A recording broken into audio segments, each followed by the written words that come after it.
The comeback falling just short tonight, down 16 with 8 minutes to go, and then the Nets with multiple chances at the end of the game to tie, Sarah. I mean, it's easy to see that Kyrie, Kevin Durant pick and roll at the end of games is going to be tough for opponents to stop, and you're going to get good looks.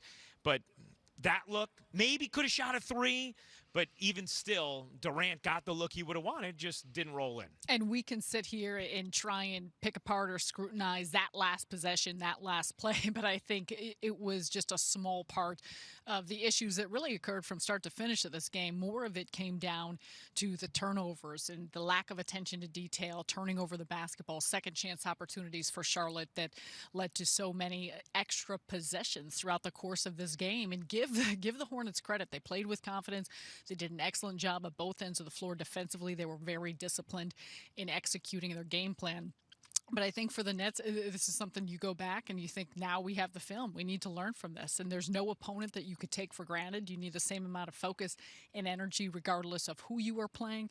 But when it does come down to some of those last second possession, last minute, I think it's good to have those moments. It's good to really start to understand and feel those moments of a game. Yeah, you mentioned the extra shot. Charlotte shooting 14 more field goal attempts in this game than Brooklyn, thanks to those offensive rebounds and then the Nets turnovers. Sarah, how about just experiencing this early in the season? I mean, you'd rather learn in a win, but is there value to learning in a loss like this? Without a doubt. And it's easy to say looking back, but I think there's so much value to that considering the fact that the first two games they manhandled those teams. And so when you have those, that's even what I'm talking about, those, the crunch time and those moments of the game and just figuring out how are we going to go through this. And Steve Nash, calling a timeout, not calling a timeout, who's going to have those last second shots? How are we going to navigate through all of this?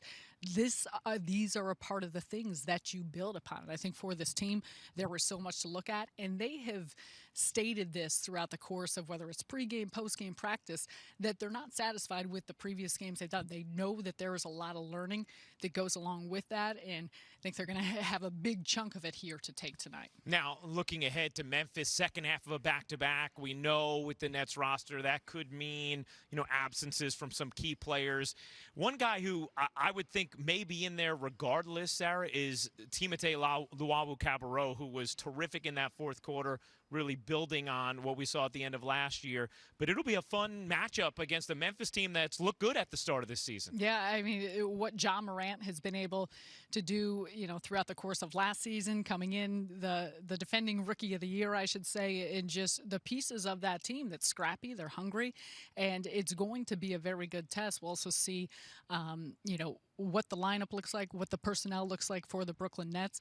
But overall, I think an opportunity for a lot of players to get some good time.